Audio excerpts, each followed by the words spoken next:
तो आज है सप्तमी विभक्ति। सप्तमी विभक्ति उसमें होती है जहाँ अधिकरण के बारे में चर्चा की जाए। अधिकरण यानी किसी आधार के बारे में वर्णन किया जाए। जैसे बैठने का आधार हिमालय है, वैकुंठ है। इस प्रकार से आधार अर्थ में क्या होती है, सप्तमी विभक्ति की जाती है, आधारो अधिकरणम। ठीक है, वही कह रहे कि आधारो अधिकरणम सूत्र क्या कहता है, कहता है कर्तरी कर्म द्वारा तन्निष्ठ क्रियाया आधार है कारक अधिकरण संजय जात। ये कहते हैं कि कोई कर्ता कर्म इत्यादि के द्वारा कोई क्रिया की जाती है, उस क्रिया का आधार जो होता है उस कारक को क्या कहा जाता है, अधिकरण संज्ञा स्यात्। वो कारक अधिकरण संज्ञा से विभूषित होता है कि जब कोई किसी क्रिया का आधार बताना हो, कोई क्रिया कर रहे हैं, जैसे बैठना रूपी क्रिया करना, चलना रूपी क्रिया करना, या खाना रूपी सोना, जिस भी प्रकार की कोई क्रिया की जा रही है, अगर उस क्रिया का आधार देखा जाता है, उस आधार की क्या होती है, अधिकरण संज्ञा की जाती है।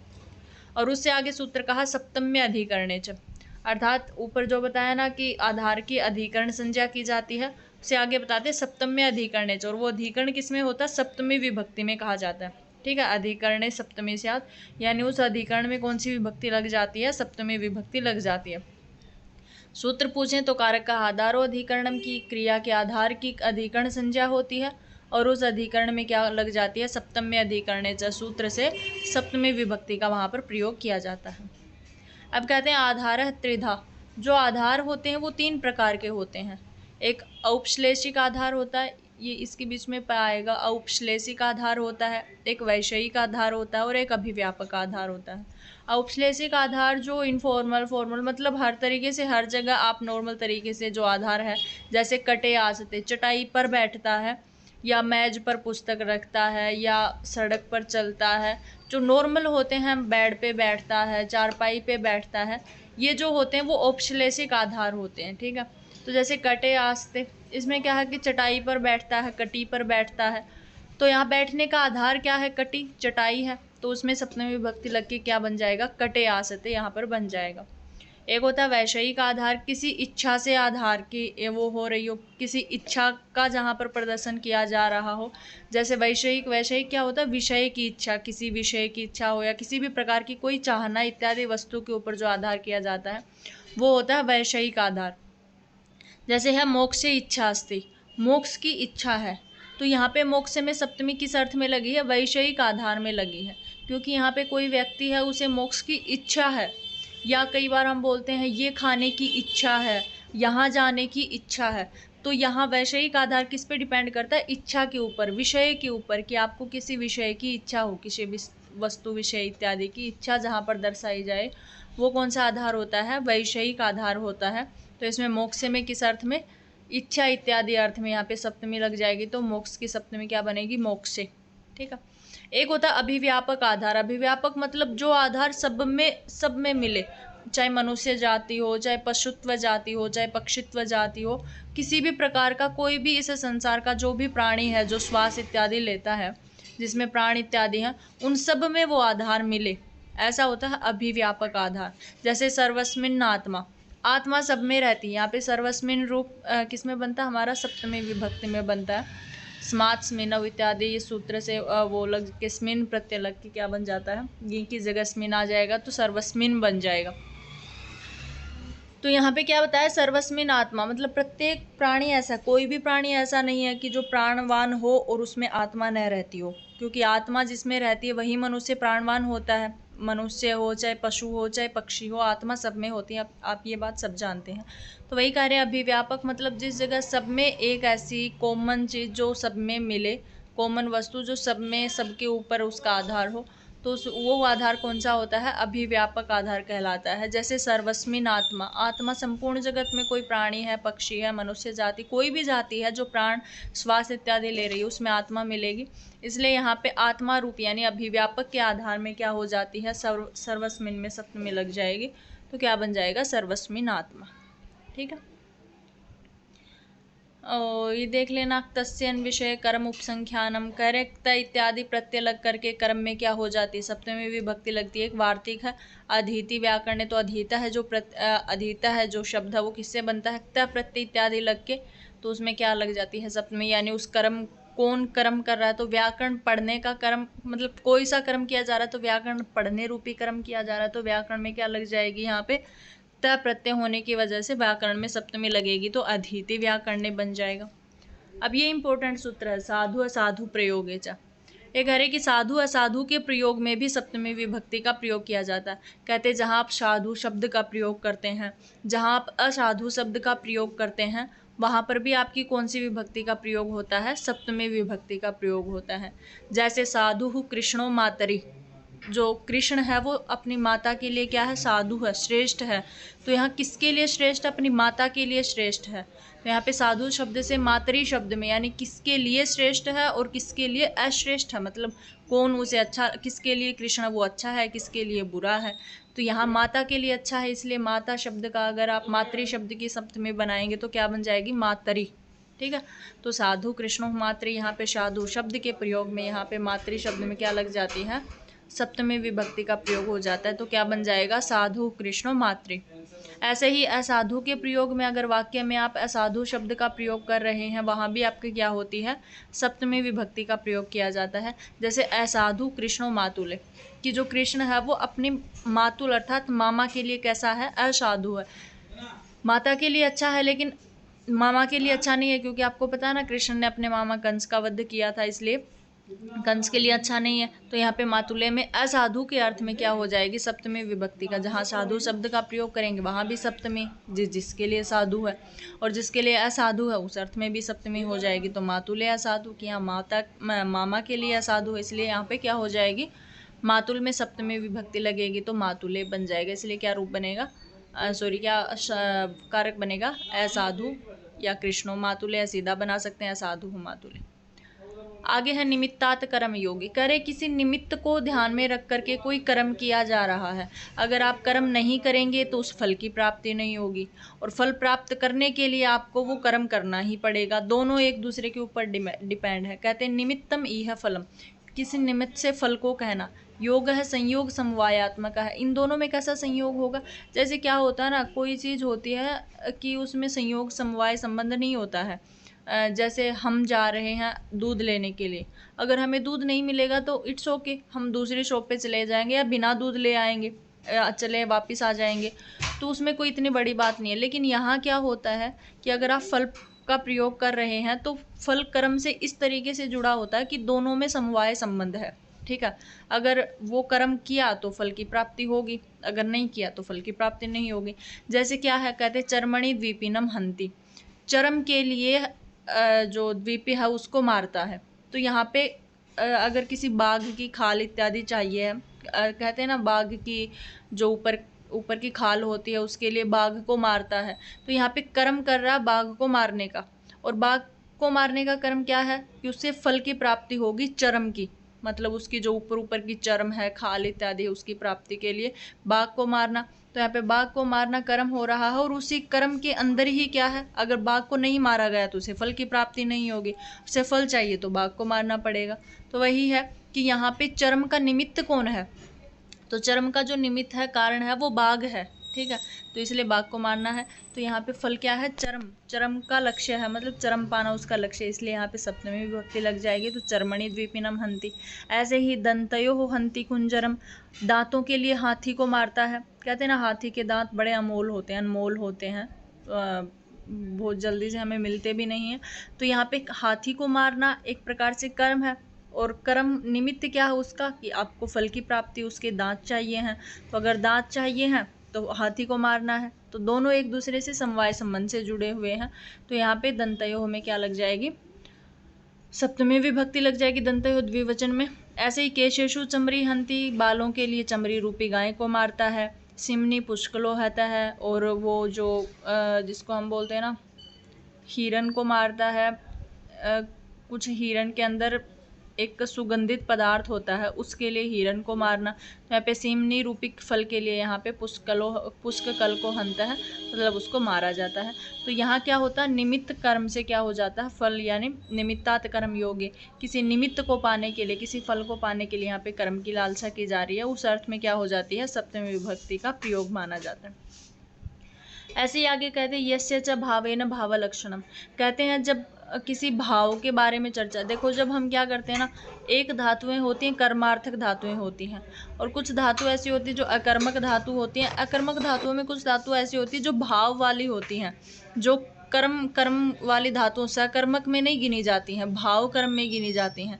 तो वही कह रहा है जैसे यस्य क्रियाया क्रिया अनंतरम लक्ष्यते तत्र सप्तमी, कहते एक क्रिया हो रही हो और उसके अनंतर दूसरी क्रिया भी हो रही हो, उसी के अनंतर दूसरी क्रिया हो रही हो, तो वहाँ क्या हो जाती है, सप्तमी विभक्ति हो जाती है। जैसे गोशु दुह्यमानासु गतः, जब गाय दूह जा रही थी तब वो गतः यानी चला गया, तो देखो दो कार्य हो रहे हैं, गाय दूही जा रही है और एक मनुष्य का जाना लिखा हुआ है, तो गाय दूही जा रही थी, ये क्रिया के अनंतर दूसरी क्रिया हो गई। ठीक है कि दो, अगर गाय नहीं धोई जा रही होती तो सीधी सी बात है जो मनुष्य मिलने आया था या कोई काम था वो नहीं जाता, लेकिन गाय रूपी क्रिया, गाय दोहने रूपी भाववाची क्रिया वहाँ पे की जा रही है, और उसके अनंतर कोई दूसरी क्रिया हुई, वो भी यानी जाना रूपी कौन सी है, दूसरी क्रिया की जा रही है। तो वही कह रहे यस्य च भावेन भाव लक्षणम, जिस भाव रूपी क्रिया को किया जाना यानी क्रिया के अनंतर दूसरी क्रिया का होना, उसमें कौन सी विभक्ति लगती है, आपकी सप्तमी विभक्ति का प्रयोग किया जाता है। ठीक है, ये सूत्र पढ़ लेना एक बार। अर्हाणाम कर्तृत्वे अनहाराणाम अकर्तृत्वे तद्वैपरीत्यम च, कहते सत्सु तर सत्सु, ये सारी कर्तृत्व और अकृतृत्व धातु इत्यादि दिखाई गई है, उनमें भी क्या कहते हैं सप्तमी विभक्ति होती है। ये आगे कहते षष्ठी चानादरी, ये सूत्र आया हुआ है, इंपॉर्टेंट सूत्र कई बार आ जाता है। षष्ठी चानादरे सूत्र क्या कहता है, एक तो देखो षष्ठी विभक्ति यहाँ पे पहले ही दिखी गई है, इसका मतलब यहाँ पे षष्ठी भी लगेगी, और सप्तमी में ये पढ़ा गया इसका मतलब ये सप्तमी भी लगेगी इसमें। तो वही कह रहे हैं कि अनादर आधिक्य भाव लक्षणे षष्ठी सप्तम्य उस्तः है, ये कह रहे कि अनादर आधिक्य, जहाँ पर अनादर दिखाया जाए किसी वस्तु का या किसी व्यक्ति का या किसी प्राणी का, किसी भी तरीके का जहाँ पर अनादर दिखाया जाता है, उस भाव में क्या होती है, षष्ठी और सप्तमी दोनों विभक्तियों का प्रयोग होता है। जैसे रुदती प्रावराजित या रुदतो प्रावराजित, ठीक है, दोनों लग सकते हैं कि रोते हुए पुत्र को छोड़ करके कोई पिता है वो संन्यास के लिए चला गया, प्रावराजित मतलब संन्यास की दीक्षा। पहले क्या होता था ना कि अपने पुत्र बड़ा होते ही, अपना पुत्र जब बड़ा हो जाता था तो वानप्रस्थ में चले जाते थे, अगर वानप्रस्थ में नहीं जाते थे तो प्रावराजित बन जा यानी सन्यासी बन जाते थे। तो वही बात है ना, अगर एक पुत्र, अब ऐसा तो है नहीं कि पुत्र अपने पिता को कहेगा कि ठीक है पिता आप जाओ संन्यास में, पीछे से मैं संभालूंगा, ऐसा तो कोई नहीं कहता है। सीधी सी बात है, कोई रोता धोता है, अगर उसका पिता उसे छोड़ के जा रहा है, तो अगर पुत्र रो रहा है उसके बावजूद उसे पिता छोड़ के जा रहा है, तो एक प्रकार का वहाँ क्या दिखाया जा रहा है, अनादर दिखाया जा रहा है कि पिता अनादर कर रहे हैं, पिता पुत्र रो रहा है फिर भी उसे छोड़ के जा रहे हैं। तो इसीलिए कहा गया रुदती प्रावराजित, की रोते हुए पुत्र को छोड़ के क्या कर लिया, प्रावराजित संन्यास की दीक्षा धारण कर ली। तो रुदती में आप सप्तमी भी लगा सकते हैं, और सप्तमी की जगह आप सप्तमी नहीं लगाना चाहे तो षष्ठी भी लगा सकते हैं, रुदता है प्रावराजित, इस प्रकार से भी बना सकते हैं।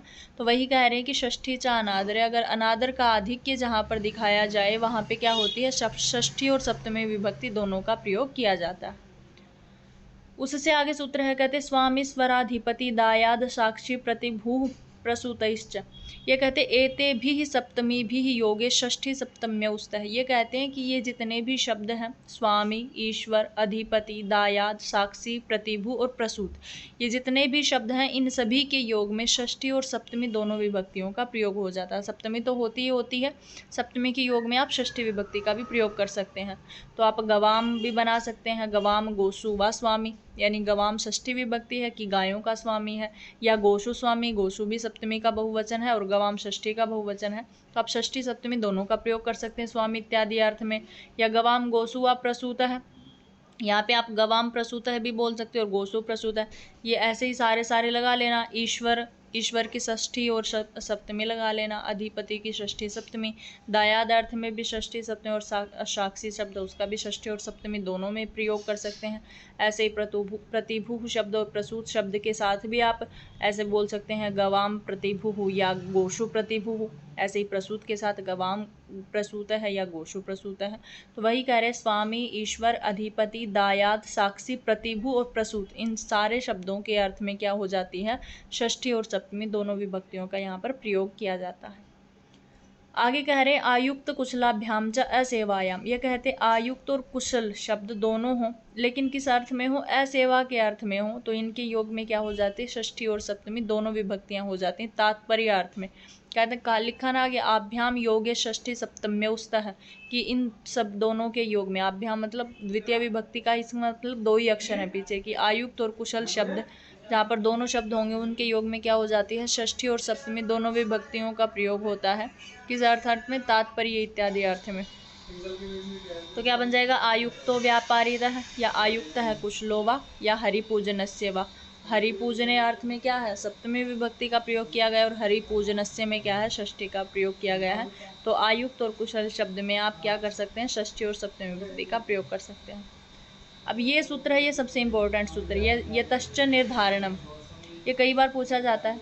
कहते हैं कि जहाँ पर निर्धारण किया जाता है, निर्धारण किस प्रकार से, निर्धारण जैसे एक बहुत बड़ा समूह है, उन पूरे समूह में से एक वस्तु को अलग से छांटना, ठीक है। जैसे हम बोलते हैं कि पूरी क्लास में मोहन सबसे सर्वश्रेष्ठ है, तो पूरी क्लास से मोहन को एक अलग निर्धारित कर दिया ना, कि हाँ बाकी भी सारे क्लास वाले बच्चे हैं, वही क्लास लगती है उनकी भी, वही सब्जेक्ट है, सब कुछ वैसा का वैसा है, लेकिन फिर भी पूरे समुदाय से एक मोहन को अलग कर दिया, तो वो होता है निर्धारण। मतलब किसी बड़े समुदाय से किसी एक वस्तु को अलग छांट करके दिखाना, वो क्या कहलाता है, निर्धारण कहलाता है। तो कहते हैं निर्धारण अर्थ में भी च आ गया, मतलब ऊपर से षष्ठी विभक्ति की अनुवृत्ति आ रही है और सप्तमी में प्रयोग हुआ, इसका मतलब षष्ठी और सप्तमी निर्धारण अर्थ में दोनों विभक्तियों का प्रयोग किया जाता है।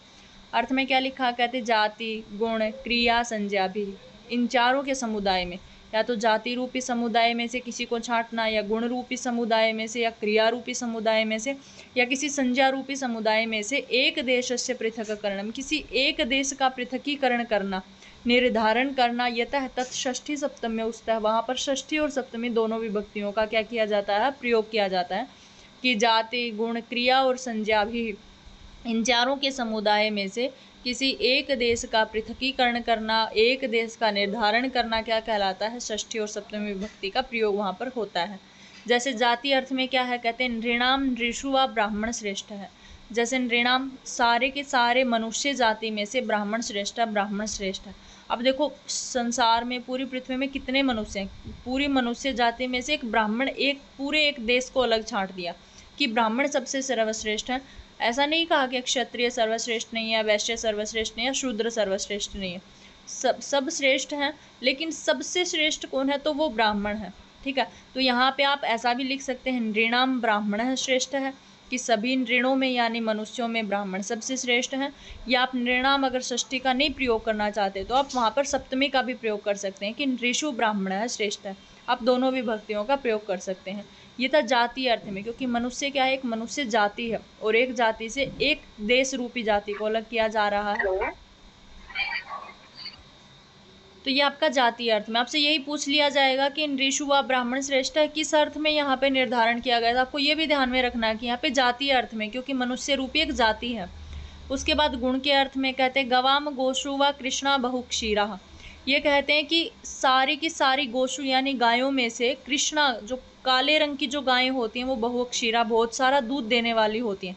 तो देखो सफ़ेद भी गायें होती हैं, काली भी गायें होती हैं, लाल भी गायें होती हैं, चितकबरी भी गायें होती, गायें तो सारी एक जैसी होती हैं, लेकिन फिर भी एक गुण को अलग छांट दिया कि काले वर्ण का जो रूपी गुण रूपी जो गायें हैं वो सबसे सर्वश्रेष्ठ होती है, वो बहुक्षीरा, वो बहुत ज़्यादा दूध देने वाली होती हैं। तो आप गवाम गोसु दोनों तरीके से प्रयोग कर सकते हैं, गुण अर्थ में है। ऐसे ही क्रिया अर्थ में क्या उदाहरण बन जाएगा, कहते हैं गच्छताम गच्छत्सु वा धावन शीघ्र है, कि चलने वाले में दौड़ने वाला शीघ्र पहुँचेगा। तो यहाँ पे चलना भी क्रिया है और दौड़ना भी क्रिया है। तो यहाँ आप क्रिया अर्थ में क्या कर सकते हैं, गच्छताम षष्ठी भी लगा सकते हैं और गच्छत्सु मतलब सप्तमी का भी प्रयोग कर सकते हैं। ऐसे ही संज्ञा अर्थ में क्या कहता है, छात्राणाम छात्रेषु व मैत्र पटु, ये कहते हैं कि छात्रों में से जितने भी सारे छात्र हैं उनमें मैत्र जो है वो सबसे पटु है, यानी सबसे चतुर है, सबसे अच्छा पढ़ने वाला है। तो यहाँ पे सारे छात्रों में से एक केवल मात्र संज्ञा रूपी यानी एक अकेले पटु को अलग यानी मैत्र को अलग कर दिया।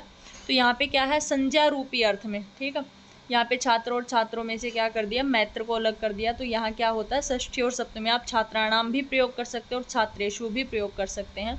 तो आई थिंक आपको यहाँ तक समझ में आया हो, आगे का कल करते हैं, आज इतना ही करते हैं। यहाँ तक ना समझ में आया हो तो मुझे बताओ या ग्रुप में बता देना मेरे को, ना समझ में आया हो तो।